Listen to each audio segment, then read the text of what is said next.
He soaked old newspapers in a bucket of water, then tore them into small pieces and scattered them on the floor to ensure that sweeping wouldn't stir up dust. Although over 50 years old and still a bachelor, Hirayama's house was always spotless, his room clean and tidy, and even his bookshelves were filled with books. No one would have guessed that he was just a cleaner of public toilets. Every morning, before the dawn broke, he would be awakened by the sound of sweeping outside his window. He would then meticulously brush his teeth, wash his face, and trim his beard. After tidying himself up, he would carefully water his plants and flowers, a smile unknowingly appearing on his face, the first smile of the day. Before leaving, he would put on his work uniform, grab his cell phone and a film camera from the entrance hall, then step outside with a smile on his face. He would buy a can of coffee from a vending machine, then get into his van, take a sip of coffee to perk himself up, and choose a music cassette to play. He would then drive to his workplace. At this time, the sky was still a little dark, and there weren't many people on the road. Hirayama listened to the music, enjoying a moment of tranquility. Upon arriving at his workplace, he would efficiently pick up his tools and begin his day's work. First, he would place a warning sign at the entrance, and after confirming that there was no one in the toilet, he would go in to clean up the garbage. Then he would use a cleaning cloth to wipe the walls, and then squat down to clean the urinals. He was very serious about his work. To clean the bottom of the urinals, he would even use a mirror as an aid. To him, the dirty toilets were like works of art that needed meticulous care. Every wiping motion was extremely gentle, each second accompanied by a focused gaze. The toilets were wiped clean. After cleaning, he would check if the nozzle was working properly, and finally replace the 2 rolls of toilet paper. Only then was the cleaning of one restroom considered complete. If someone came to use the restroom while he was cleaning, he would consciously step aside with his tools and wait patiently. During the waiting time, he wouldn't rush or leave, but instead leisurely looked up at the sky, noticing that the morning sunlight was already shining through the trees. A smile unconsciously appeared on his face. Unlike him, his young male colleague was extremely perfunctory in his work. He not only arrived late every day, but also frequently complained that the work was tiring and dirty. He was also careless when working, completely lacking any professionalism. Whenever this happened, Ping-shan would remain silent, and then pick up his tools and go to the next location. However, while he was cleaning the second restroom, a crying sound suddenly came from next door. It turned out that a little boy had gotten separated from his mother while strolling in the park. Out of kindness, he started leading the little boy around the park to look for his mother. Unexpectedly, when they found her, the boy's mother not only didn't thank him, but immediately took out a tissue and wiped the child's hand that he had been holding, her eyes full of disgust. Although Ping-shan felt a little wronged, he didn't dwell on it. When the boy politely said goodbye to him, the gloom in his heart was instantly dispelled. According to his routine, Ping-shan would clean 3 or 4 restrooms every morning, and he usually saved the one at the foot of the mountain for last, because this way he could leisurely eat lunch on the nearby mountain after finishing his work. The so-called lunch was nothing more than the sandwiches he casually bought in the morning. Perhaps to outsiders, his life seemed a bit miserable, but he found joy in it. When he looked up and saw the sun, when the sunlight and shadows intertwined, he would take out his film camera to capture the dappled light and shadows. Suddenly, he noticed a young sapling growing under the big tree. After obtaining permission from the tree's owner, he, being a lover of plants, skillfully dug up the sapling and the surrounding soil and put them into a cloth bag. After finishing his work after dinner, it's worth mentioning that there were several interesting transparent toilets. The glass was covered with a special film. As soon as someone entered, the glass would automatically become opaque, protecting privacy. It is understood that this was a company project initiated in Tokyo in 2020, created by several top international designers, aiming to improve people's stereotypical impression of public restrooms as unsafe. Due to its fashionable and avant-garde design, it became a popular spot for tourists to visit and take pictures. Unconsciously, Hirayama completed all his work, but the sky was still bright, so when he drove home, he seemed not only unhurried, but also smiled and yielded to elementary school students crossing the street. After returning home, he neatly put away the things he had taken out in the morning, then transplanted the sapling into a pot. Afterward, he changed into his pajamas, grabbed his toiletries, and rode his bicycle to the public bathhouse. As his body soaked in the warm water, all his fatigue from the day was washed away. And every time after bathing, he wouldn't leave immediately, but would rest in the lobby for half an hour. Unfortunately, the weather changed like a child's face. It suddenly started raining in the evening. However, he still didn't change his plans, continuing to wear his raincoat and braving the wind and rain to the nearby underground shopping street. Then he sat in his usual small shop, eating and watching TV. During the baseball game on TV, while the guests were happily chatting and joking around, he just watched silently with a smile, neither participating nor distancing himself. In the evening, he didn't have any entertainment activities, only reading a book before bed until drowsiness overcame him, falling into a dreamlike sleep. The next day, he would wake up amidst the sounds of sweeping, as usual, washing his face and brushing his teeth, watering the plants upstairs, and then heading out. He would first look up at the sky, then buy a can of coffee to energize himself, and then drive his old van, listening to his favorite music, contentedly heading to the public restroom. During his break, he would still raise his head and happily admire the tree shadows cast on the wall. The only difference was that near the end of his shift, a colleague's motorcycle broke down. Because he was in a hurry to go on a date with his crush, Kobayashi, the colleague wanted to borrow Hirayama's car. Although he really didn't want to agree, seeing the pleading look in the other person's eyes, Hirayama ultimately couldn't refuse. Thus, 3 adults squeezed into the already small van. To avoid disturbing the young couple's date, Hirayama even crammed himself into the footwell. However, the colleague not only didn't express gratitude but also complained to Kobayashi, saying, "Hirayama-senpai is a weird guy. He rarely speaks, so I have no idea what he's thinking." Kobayashi, however, seemed not to hear, only focusing on the cassette tape in the car. Perhaps worried that the tape would be damaged, Hirayama immediately leaned forward and took it from Kobayashi's hand, then carefully placed it in the cassette player. Unexpectedly, Kobayashi reacted with unprecedented delight, not only praising the special sound quality of the tape but also complimenting the beautiful music. Hirayama, who had been expressionless the whole time, finally showed a rare smile. Because he was happy that his interests were appreciated by someone else, he thought the three of them would continue to interact awkwardly in the music store. However, when the car reached an intersection, Kobayashi suddenly wanted to get out, saying that he had to work a night shift and didn't have time to continue playing around. Although reluctant, he could only stop the car. But when Kobayashi left, he secretly slipped a cassette tape to the other person when Hirayama wasn't paying attention, implying that he was giving him a gift, since he didn't have any spare money to buy a gift for him. Moreover, after Kobayashi left, he complained to Hirayama, "Dating girls is too expensive. In this day and age, if you don't have money, even dating is difficult." Quote. Then he turned his attention to the cassette tape, saying that it looked quite old and that vintage items were popular lately, so it might fetch a good price. Before Hirayama could answer, he forcibly dragged him to a nearby record store. Indeed, after the store owner checked, these cassette tapes from the 70s and 80s were very valuable, each selling for about 4,000 yen. Seeing this, he immediately begged Hirayama to sell the tapes and lend him the money for his date. Although he couldn't possibly sell his collection, seeing his friend's dejected and pathetic face, Hirayama reluctantly took out all the cash he had and gave it to him. Initially, he was happy about doing a good deed, but on the way home, his car suddenly broke down on the side of the road. Having no money, he could only take out the cassette tape and walk towards the record store in the drizzling rain. By the time he finally got home, it was late at night, and he obviously didn't have time to go to a restaurant for dinner, so he just hastily ate something at home. He had no choice but to eat instant noodles for dinner. After barely filling his stomach, he, as usual, read a book before bed. He had a dream while sleeping, and in the dream, besides the dappled tree shadows, there was also a pair of eyes belonging to Xiaoling. The next morning, accompanied by the sound of sweeping, Ping Shan woke up again. However, because he hadn't slept well the night before, he was yawning constantly that day. But other than that, his life was no different. He still drove to the bus stop, still cleaned the toilets emotionlessly, still ate lunch alone on the mountain, and still took pictures of the rustling leaves with his film camera. The difference was that when he was eating his sandwich, a woman suddenly appeared next to him. She was wearing professional attire, and her eyes were lifeless. She didn't react at all when their eyes met, making him feel uneasy. Fortunately, he quickly finished his food and returned to his post. However, when he continued to diligently clean, he found a piece of paper in a crack in the wall. There was a drawing of a police game on it. At first, Ping Shan treated it as trash and threw it into a plastic bag. But before leaving work, he not only took it out again but also drew the next step of the game on it. Then he carefully put it back in its original place. After finishing his day's work, he went to the restaurant where he usually ate, read a book before bed, and had a dream. But there was no one in the dream anymore. Only the dappled tree shadows remained. The next day was also very peaceful. Everything around Ping Shan proceeded smoothly and orderly. Although he was surprisingly not late, he didn't mention the matter of returning the money. He only sadly said that perhaps Lu Mei wanted this Xiaoling. Ping Shan didn't answer after hearing this and continued.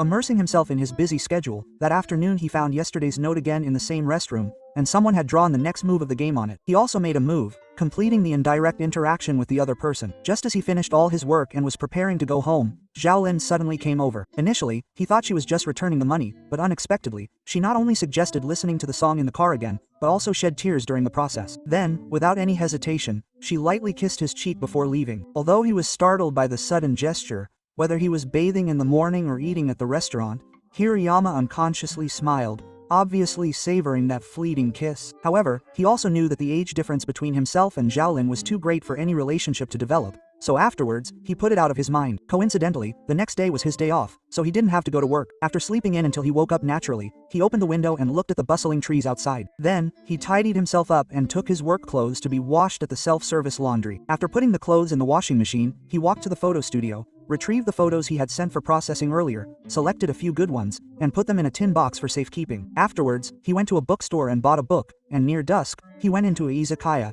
Japanese pub. Since he was a regular customer there, the proprietress warmly chatted with him and even gave him a gift of money, clearly showing her affection for him. Although he also felt her liking, he never thought about taking their relationship further. Their relationship remained just like that. He was constantly in a state of being more than friends but not quite lovers with Wen, the boss's wife. However, in his dream that night, he saw Wen's profile. As a new week began, he found that the caution character on the piece of paper had been moved another step. Seemingly accustomed to this little game, he silently drew his own response on it. After that, he continued his usual routine.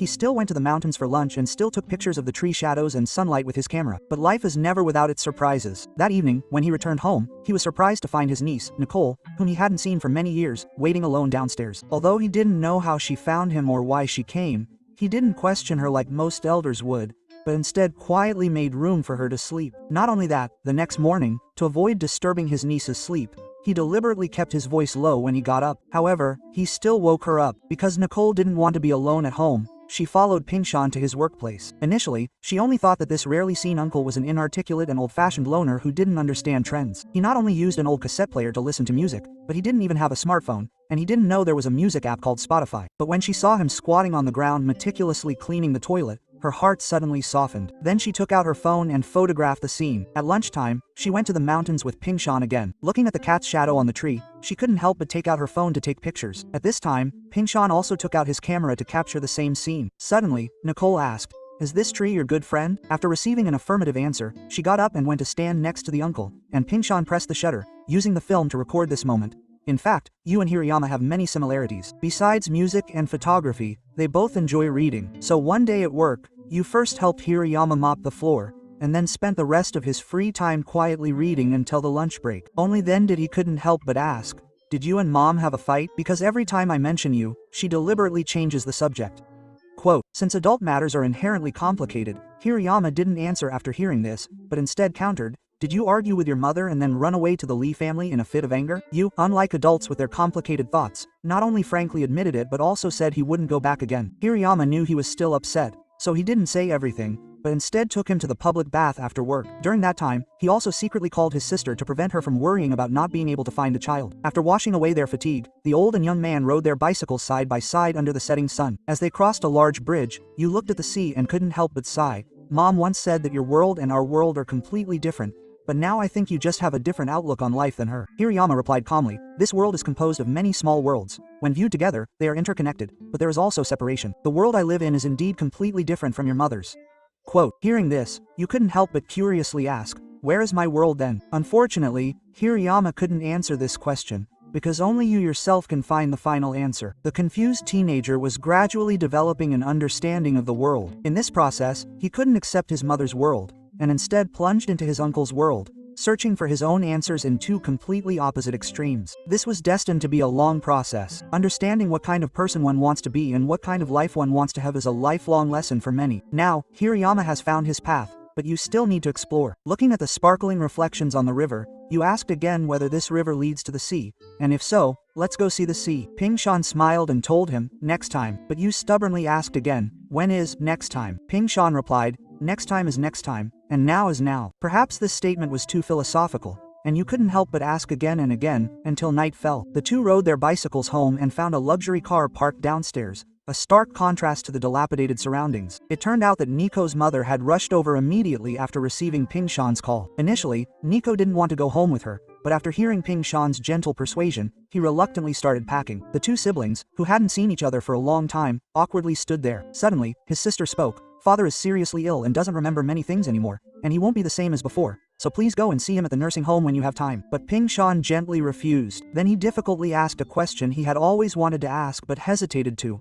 "Are you really cleaning toilets?" When he received an affirmative answer, his eyes instantly showed confusion and heartache. The bond between blood relatives is always difficult to define. Although his sister disapproved of Pingshan's chosen life, she still remembered his preferences and chose his favorite chocolate as a gift. And although Pingshan couldn't fulfill his sister's wish, he was still willing to give her a warm hug when they parted ways. But in the end, the two blood relatives still had to go their separate ways. Although he tried his best to control his emotions, after his sister and Nico left, Pingshan not only immediately shed tears, but also didn't read any books that night, instead silently contemplating in the darkness for a long time. He never regretted his choice, but facing the empty dormitory after his sister's departure, he couldn't help but feel sad. Even worse, the next day at work, he suddenly received news that his colleague had resigned. Because there was no replacement arranged, all the cleaning work fell on him. Even though he worked nonstop, it was late at night by the time he finished the tasks. Unable to bear it any longer, he called the person in charge again and, uncharacteristically, lost his temper. Fortunately, the person in charge wasn't completely inactive and quickly arranged for a new female worker. This new worker was also very efficient, and when Pingshan learned of this, he was overjoyed. He finally had time to re-examine the blank paper for the video game he was developing. He saw that all the steps were completed, and there was even a "thank you" note attached. Just as Pingshan was smiling and putting it in his pocket, a little boy ran over, looking dejected. It turned out he was a former colleague's child. Their relationship had been very close, but his former colleague had left without saying goodbye. Perhaps the connection between people is so fragile, always inexplicably broken, without even a face-to-face farewell. In the blink of an eye, it was quitting time, and Pingshan leisurely drove home. But while waiting at a traffic light, he saw an old man wandering aimlessly. For some reason, Pingshan became increasingly absorbed in watching him, until the car behind him honked, and he quickly pulled away. It was another day off. Washing clothes, developing photos, buying books. Pingshan's happiness remained simple. However, in the evening, on his way to the pub, he unexpectedly saw the proprietress embracing a strange man. Feeling awkward and unsure what to do, he immediately drove away. He then bought some cigarettes and alcohol and went to the riverbank to unwind. To his surprise, the man who was embracing the proprietress also came over. It turned out the man was the proprietress's ex-husband. They had been divorced for a year, and the man had already remarried. But recently, he had been diagnosed with cancer, and in the last moments of his life, he suddenly wanted to see the proprietress again. Not to apologize, not to say thank you, but simply to see her one last time. A wave of sadness filled the air. Unsure how to comfort him, Pingshan could only hand him the beer he had bought. Looking at the river reflecting the evening light, the man suddenly asked curiously, "Will things become darker if they overlap?" Pingshan was bewildered, but the man didn't seem to be looking for an answer, so he continued to lament, "There are so many things I haven't figured out yet, and now my life is going to end in this confusion. It's so unfair." Quote. Seeing this, Hirayama immediately suggested, "Why don't we try it now?" After saying that, he pulled the man to a street lamp and observed whether the shadows of the two men would become more stable when they intersected. However, even looking at the same scene, the two men came to completely different conclusions. Finally, unable to convince each other, they started playing childish games with their shadows until they were breathless and sweating profusely before saying goodnight to each other. Back home, Hirayama once again didn't read, but instead lay in the dark with his eyes open, seemingly thinking about many things. However, when a new day dawned, he again looked up at the sky without any distracting thoughts, then bought a can of coffee and drove his small van to work. On the way, he chose an old song by the American singer Nina Simone from the last century. The song sang, "This is a brand new dawn, this is a new day, this is a new beginning, and I feel just fine." Hirayama steadily stared ahead in the music, from tears streaming down his face to gradually becoming calm, revealing a perfect smile. Perfect Days is a drama film directed by Wim Wenders, starring Koji Yakusho, and released in 2023. Although Hirayama comes from a humble background, he has his own order of life. He doesn't relentlessly follow the times forward, nor does he feel that there is anything wrong with his ordinary daily life. He is simply trying to get along with himself in the passage of time, and trying to communicate with the world in the sunrise and sunset. How to coexist with oneself and the world seems to be an eternal question for most people. Some are trapped in past regrets and hurts, while others are trapped in confusion and anxiety about the future, unaware that the world allows some people to achieve fame and fortune, and also allows others to be ordinary and commonplace. Some say that life is not just about the immediate present but also about the distant future. But the real meaning is not in the distance but in the present, and true freedom is not in escaping but in focusing. Until the end of the film, we never learn what kind of painful past Hirayama and his father had, but in reality, that is no longer important. As Hirayama said, "Next time is next time, now is now, and the past is also the past. The past is like smoke, and only the present moment is important." Quote. As the sun rises above the horizon, the dawn slowly illuminates the sleeping earth. A new day begins, and countless days strung together make up a perfect life. Perhaps, before chasing a better life, it's more important to appreciate the present moment. Happiness doesn't have to wait for the future, it doesn't depend on others, and it doesn't rely on external labels. It might be hidden in a cup of coffee in the morning, in the sunlight filtering through the leaves of the trees, or in that fleeting moment of concentration when you finish a small task. We don't have to become Hirayama, but we can learn to be like him, seeing the light, hearing the wind, and feeling our own existence in every ordinary day. And perhaps that is the true meaning of a perfect day. Well, that's all for today's movie sharing. Please like, comment, and share. I'm Shark, and I look forward to meeting you again. Less than Control 100 greater than.